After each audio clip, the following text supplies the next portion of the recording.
नमो नमः आत्मीयाः छात्राः। व्याकरणकट्टा इति यूट्यूब कक्षे युष्माकं स्वागतम् असामः। अद्य पश्यावः पञ्चमपाठः किं मिथ्या किं वास्तवम्। चला आपण काय बघायला लागलोय, किं मिथ्या किं वास्तवम, काय खरं आणि काय खोटं। आधुनिक तंत्रज्ञानम मानवस्य कृते भौतिक विकासस्य विस्तीर्ण क्षेत्रम उद्घाटयति। आधुनिक तंत्रज्ञानानं काय केलेलं आहे आपल्याला, तर मानवस्य कृते मानवांच्यासाठी भौतिक विकासस्य, भौतिक विकास या शब्दाचा अर्थ काय सांगितलं बघा, की सुख सोयी सुख साधनं। म्हणजे बघा पूर्वीची आई जी होती ती पहाटे उठायची आणि जात्यावरती दळण भरडायची, मग त्या पिठाच्या भाकरी चपाती करायची। पण आता आहे का आपल्याकडे गिरणी अवेलेबल, म्हणजे ते आपल्याकडे काय झालं, भौतिक सुख झालं। मसाले वाटण्यासाठी आपल्याला काय करायला लागायचं, पाटा वरवंटा खलबत्ते होते। आता आपण मिक्सर मध्ये 2 मिनिटात किंवा 2 सेकंदात आपण काय करू शकतो, हवं ते आपल्याला बारीक करू शकतो। म्हणजे ह्या सुखसोयी झाल्या, सुखसोयींनाच आपण म्हणतो भौतिक विकास। मग याचं विस्तीर्ण क्षेत्र काय झालेलं आहे, उद्घाटयति म्हणजे उघडलेली आहेत, हे खरंच आहे। इति तु सत्यमेव। तथापि तंत्रज्ञान साधनानां अत्याधिक उपयोग नूतनानां प्रश्नान् विघ्नान् सामाजिक समस्याच्या निर्मितीही। बघा जितकं तंत्रज्ञान पुढे जाईल, जितकं तंत्रज्ञान प्रगती पावेल, जितका आपण तंत्रज्ञानाचा अधिक उपयोग करून घेईल, तेवढे नवनवीन प्रश्न निर्माण होणार आहेत। बघा 4 व्हीलर आल्या, कार आल्या, 2 व्हीलर आल्या आणि माणसांचं चालणं सुटल्यामुळे काय झालं बघा बरं, तर शरीराचा योग्य तो व्यायाम झाला नाही, अति लठ्ठपणा आलेला आहे, शुगर वाढलेली आहे। म्हणजेच काही समाजामध्ये आधुनिक साधनं आली तर त्याच्याबरोबर फायद्यांबरोबर तोटे सुद्धा घेऊन येत असतात आणि नवनवीन प्रश्न निर्माण होतात आणि विघ्न किंवा सामाजिक समस्या सुद्धा निर्माण होतात। मिथ्या तथाच वास्तवम एतयोः मध्ये भेदः ज्ञातव्य अस्माभिः। किती खरं आहे आणि किती वास्तव आहे, काय खोटं आहे आणि काय खरं आहे, याच्या बाबतीत मुलं किंवा माणसं त्यातला भेद जाणू शकत नाहीत। खरंच खरं आहे का ते, आधुनिक कालस्य इत्यमेव आवश्यकता, आणि आधुनिक काळामध्ये त्याची गरज आहे असं आपल्याला लेखिका श्रीमती मुग्धा रिसबूड यांनी काय केलेलं आहे, किं मिथ्या किं वास्तवम या पाठाच्या आधारे तुम्हाला काय केलेलं आहे, सांगण्याचा अतिशय सुंदर प्रयत्न केलेला आहे। ठीक आहे, समजते का बघा। 13 वर्षीया तनयाः सुखासंदे उपविश्य। 13 वर्षीया तुमच्यासारखी 13 वर्षाची एक तनया नावाची 9वीतली मुलगी आहे आणि ती सुखासंदे, सुखात आसंदे। बघा सुखामध्ये बसण्याचं ठिकाण, आपण आसंद म्हणजे खुर्ची म्हणतो, पण सुखासंद म्हणजे सोपा। सुखासंदे, तर तिथं बघा अंडरलाइन करून ठेवायची आहे, सुखासंदे सप्तमी विभक्ती आलेली आहे। सुखासंदे सप्तमी विभक्ती आहे, सप्तमी विभक्ती। आणि कर्णम कोणतं आहे रे, तर बघा अधिकरणम आहे। तुम्हाला ओळख विचारतात एक गुणांसाठी। सुखासंदे उपविश्य, उपविश्य गोल करा, तो लभ्यंत आहे, लभ्यंत बसून लभ्यंत बसून। एकेण हस्तेण कुरकुरिकाम खादती। कुरकुरिका बघा, आता तो शब्द संस्कृत मध्ये कुरकुरिकाला कुरकुरे म्हणता ना तुम्ही, जे पॅकेटमध्ये पॅकबंद ह्याच्यामध्ये अगदी कोरडा खाऊ म्हणतो आपण, त्याला कुरकुरे असं म्हणतो, तर तिथं कुरकुरिकाम दिले बघा, कुरकुरिकाम। एका हस्तेण, तिथं अंडरलाइन करा, हस्तेण न लागलं म्हणजे तृतीय विभक्ती आणि कर्णम कारकम आहे। कोणता कर्ण आहे तो, कर्णम कारकम।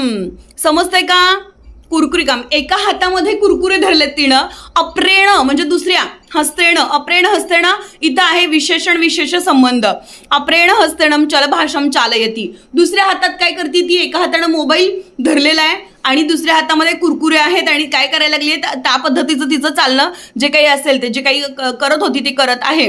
तदानीम त्वार घंटिकाम आकर्ण्य, अंडरलाइन आकर्ण्य लभ्यंत अव्यय, लभ्यंत अव्यय आहे, कर्ण्यम ऐकून।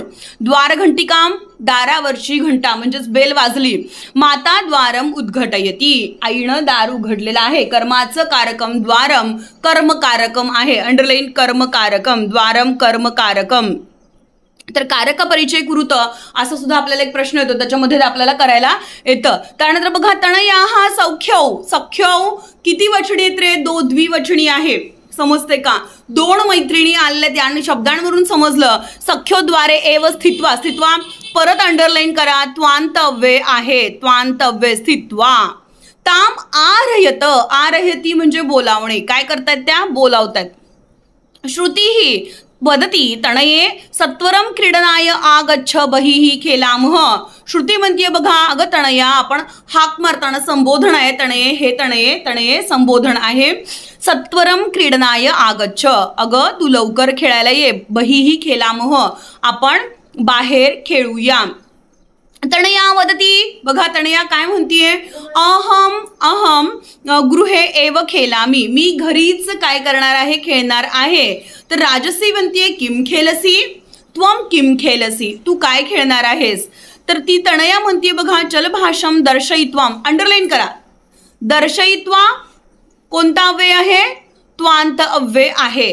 एतस्मिन चलभाषे यष्टिक कंदुक क्रीडा, बघा यष्टी म्हणजे काठी, कंदुक म्हणजे चेंडू, क्रीडा म्हणजेच बॅट बॉल, बॅट बॉलचा काय आहे, खेळ आहे, त्याला आपण फळी चेंडू असं सुद्धा म्हणतो, हॉकी सुद्धा म्हणू शकतो. यष्टिक कंदुक क्रीडा, हॉकी किंवा फळी चेंडू क्रीडा. पादकंदुक क्रीडा, पाद आणि चेंडू, बघा पायानं मारायचा खेळ म्हणजेच आपण त्याला फुटबॉल म्हणतो, ठीक आहे, पादकंदुक क्रीडा. वाहन क्रीडा म्हणजेच कार रेसिंग असेल, पत्र क्रीडा म्हणजे पत्त्या असतील, चतुरंग क्रीडा म्हणजे बुद्धिबळ. इत्यादः सर्वाहम क्रीडा सन्ति. तर बघा मोबाईलवरती चलभाषा या शब्दाचा अर्थ भ्रमणध्वनी, भ्रमण या शब्दाचा अर्थ बघा चलभाषा, चालता चालता बोलण भाषण करता यावं असा मोबाईल, त्याला आपण चलभाषम किंवा भ्रमणध्वनी असं सुद्धा म्हणतो.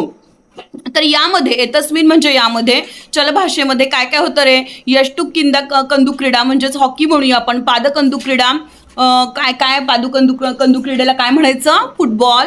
वाहन क्रीडा रेस, हा कार रेसिंग असेल, पत्र क्रीडा, चतुरंग क्रीडा इत्यादयः सर्व क्रीडा सन्ति. क्रीडांगणम गत्वाम खेलनस्यम आवश्यकता एव नस्ति. बघा गत्वा, गत्वा जाऊन, त्वांतव्ये आहे, बघा बरेच त्वांत लभ्यंत तुमंत आलेले आहेत. तर गत्वाम खेलनस्यम आवश्यकता एव नास्ति, मला मैदानावर जाऊन खेळायची आवश्यकता नाही असं तिचं म्हणणं आहे. अहम न आगच्छामी, काय म्हणते बघा ती, मी येणार नाही. सख्यो क्रीडनार्थ निर्गच्छतः, आता नाही म्हणायला म्हटल्यावर कशाला थांबतायत त्या मैत्रिणी, निघून गेल्या, निर्गच्छतः निघून गेल्या. माता पाकगृहम गच्छती, आणि आई कुठं गेली, स्वयंपाकघरात गेली. तणया चलभाषे युद्ध क्रीडायाम मग्नाः, आणि ती मग आता काय झाली बघा, नेहमीप्रमाणे जे सगळी मुलं करतात त्या पद्धतीनं काय झाली आहे, तर ती फ्री फायर खेळण्यामध्ये, तो एक खेळाचा प्रकार आहे त्या मोबाईल मधला. तर युद्ध क्रीडा मग्नाः, युद्ध खेळण्यात ती मग्न झालेली आहे. तणया वदती स्वगतम, स्वगतम स्वतःशीच म्हणते, काय म्हणते बघा, एतस्याम क्रीडायाम एषः सैनिकं मृतः अपरः च मरणीयः. बघा एक मेला, दुसरा मेला, परत मेला, असं ती स्वतःच बोलतीये. सर्व सैनिक मृता, हा सगळे मेले म्हणजे तिनं सगळं मारून टाकलं आणि त्यामध्ये ती जिंकली.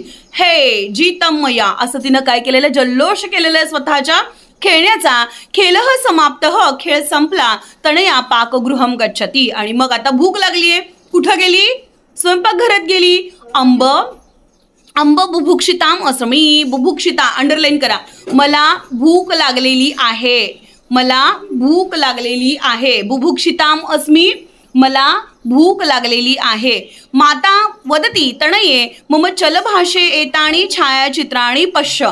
आईनं सुद्धा काय केलेलं आहे, आईनं काय केलेलं आहे, मोबाईलच दाखवला तिला सुद्धा. चलभाषा, चलभाषा म्हणजे काय केलेलं आहे, मोबाईल दाखवलेला आहे, मोबाईल दाखवलेला आहे आणि काय केलेलं आहे, छायाचित्राणी पश्य असं सांगितलेलं आहे. तणया खाद्यपदार्थानां छायाचित्राणी पश्यती, आईनं दाखवलेले खाद्यपदार्थ कुणी बघितले, कुणी बघितले, तणयानं बघितले. आता बघा त्यामध्ये काय काय पदार्थ दाखवले तिने आईनं. तर मातः पिझ्झा, पावभाजी, सिझलर म्हणजे सँडविच इत्यादींनी खाद्यानि द्रष्टवाम लालयिते मे मुखम. अगाई तू हे दाखवतेस पदार्थ, पण या पदार्थांना पाहून माझ्या तोंडाला पाणी सुटलेलं आहे.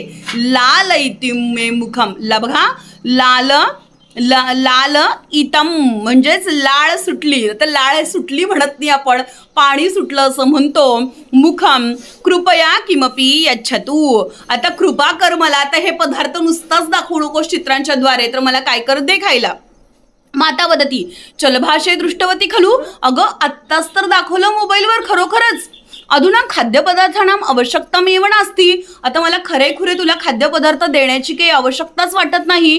अहम न यच्छामि, काय म्हणते बघा आई, मी तुला देणार नाही. काय म्हणते ती, मी तुला खाद्यपदार्थ खायला देणार नाही.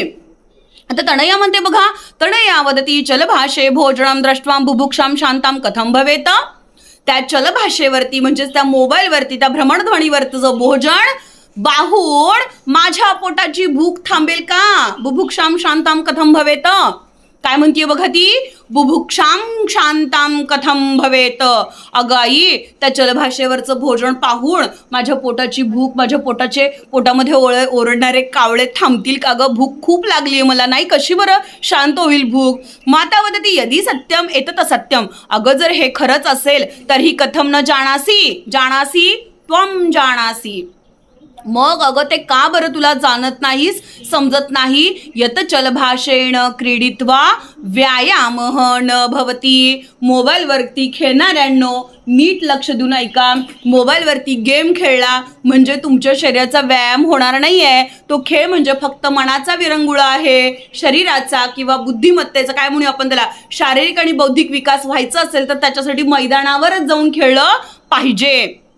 मग आई तिला सांगते एक वेगळ्या पद्धतीनं, चलभाषणम क्रीडित्वाम व्यायामः न भवती, खेळायचं तर कशासाठी खेळायचं, व्यायाम होण्यासाठीच खेळायचं. कसं बरं तुझ्या शरीराचा व्यायाम होईल, मुलगा असो किंवा मुलगी असो, शारीरिक विकास बौद्धिक विकास फारच महत्वाचा आहे, होय की नाही. आणि मी तर म्हणते मुलींच्यासाठी तरी फारच महत्वाचं आहे, कारण ती भावी पिढी, भावी मुलांना, भावी नागरिकांना ती जन्माला घालणारी असते आणि तिच्याद्वारे मुलं जी निर्माण होणारी असते ती सकस आणि सुदृढच पाहिजेत. म्हणून महिलांनी किंवा मुलींनी अतिशय सकस पाहिजे, मुलींनी खेळलं पाहिजे, चांगलं चुंगलं खाल्लं पाहिजे.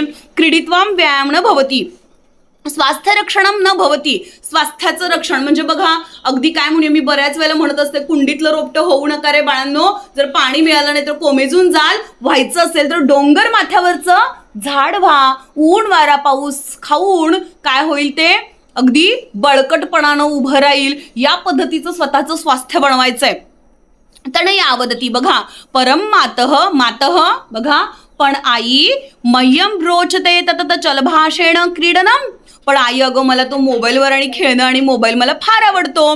माता वदती, आता इथले पुढचे जे वाक्य आहेत ते अतिशय म्हणजे आपण म्हणतो ना पाठाचा जीव, एक कथेचा सार किंवा कथेचा आत्मा म्हणतो, तर ह्या खालच्या ओळींमध्ये आहे, अंडरलाईन करून ठेवायची आहे. काय म्हणतीये बघा आई, अतिशय सोप्या शब्दांमध्ये त्या मुलीला आपल्या समजवतीये आणि पाठाच्या द्वारे तुमच्यासारख्या सगळ्याच मुलांना ती समजवतीये. यद्यत् रोचते तत तत सर्वे स्वास्थ्यकरम हितकरम आरोग्यपूर्णम न भवती. काय म्हटलेलं आहे बघा, जे जे आवडतं, जे जे आवडतं ते ते सर्व स्वास्थ्यकरम म्हणजे स्वास्थ्यासाठी उत्तम, हितकरम म्हणजे चांगलं, आरोग्यपूर्ण म्हणजे आरोग्यासाठी उत्तम असं नसतं. म्हणजे प्रत्येक आवडणारी गोष्ट चांगलीच असते असं नाही. अति तिथं माती, अति हे काय होतं रे तर नाशास कारणीभूत ठरतं. सम्यक क्रीडा, सम्यक सुष्ठू, सम्यक म्हणजे योग्य प्रकारे खेळणं पाहिजेच, मुलांनी सायकलिंग केलंच पाहिजे. पौष्टिकम अन्नम रात्रो निद्रा आरोग्याय भवती, जर तुमचं शरीर नीट ठेवायचं असेल, मन नीट ठेवायचं असेल तर आपल्याला उत्तम प्रकारचा थोडा तरी खेळ खेळला पाहिजे, पौष्टिक अन्न खाल्लं पाहिजे आणि रात्री पूर्ण झोप घेतलीच पाहिजे. पुढं काय म्हणतात बघा, चलभाषे आभासात्मक विश्वम न वास्तव्यम. चलभाषा म्हणजेच मोबाईलवरचं जे जग आहे ते काय आहे, आभासात्मक आहे, ते वास्तव नाही, ते खोटं आहे. तणया वदती तरीही किम चलभाषस्य उपयोग एवं न करणीय, मग असं म्हणायचंय का तुला चलभाषेचा उपयोगच करायचा नाहीये. माता म्हणते बघा, माता वदती तथाण, असं मी कुठं म्हटलं म्हणती ती, आवश्यकतानुसारम योग्य उपयोगम करणीयम एवं, आवश्यकतेनुसार योग्य तो उपयोग करा, किंतु अति सर्वत्र वर्जयेत. अंडरलाईन करा, अति म्हणे बघा, अति तिथं माती, अति सर्वत्र वर्जयेत, अति सगळीकडं, अति बुद्धी, अति हव्यास, अति गर्व हा कधीही काय आहे काय आहे म्हणूया आपण, दोष किंवा नाश करणारा आहे, म्हणून अति कायमच त्याचा वर्ज्य करायचं. वर्ज्य करायचं म्हणजे सोडून द्यायचं, अति कुठं होऊन द्यायचं नाही. आणि तनया वदती बघा, आम मातः, होय आई, इतम पर चलभाषाचे योग्य उपयोगम करोमी. इथून पुढं मी काय करणार आहे, चलभाषेचा म्हणजेच काय, मोबाईलचा योग्य तोच वापर करणार आहे. तर बघा बाळांनो, अतिशय सुंदर असा पाठ तुम्हाला काय केलेला आहे, इथं सांगितलेला